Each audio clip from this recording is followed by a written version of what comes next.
ಹೇಳುವ ನುಡಿಯರು ಕೇಳು ನೀಲ ಗಿಳೆಯಳು ಧರ್ಮವ ಪಾಲಿಪೆನ್ನ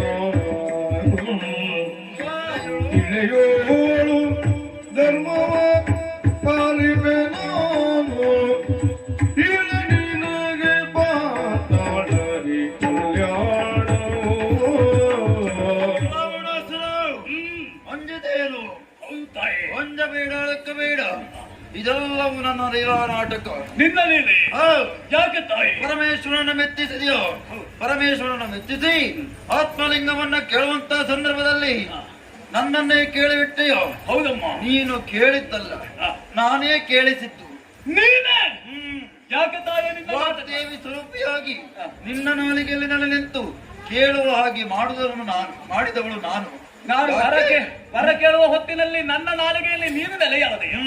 ನಿನ್ನನ್ನೇ ಕೇಳುವ ಹಾಗೆ ಮಾಡಿದೀಯಾ? ಯಾಕಮ್ಮ? ಇದಕ್ಕೆ ಮೂಲ ಕಾರಣ ಉಂಟು. ಭೂಲೋಕದಲ್ಲಿ ಧರ್ಮ ನಶಿಸಿ ಹೋಗ್ತಾ ಉಂಟು, ಅಧರ್ಮ ತಾಂಡವಾಡ್ತಾ ಉಂಟು.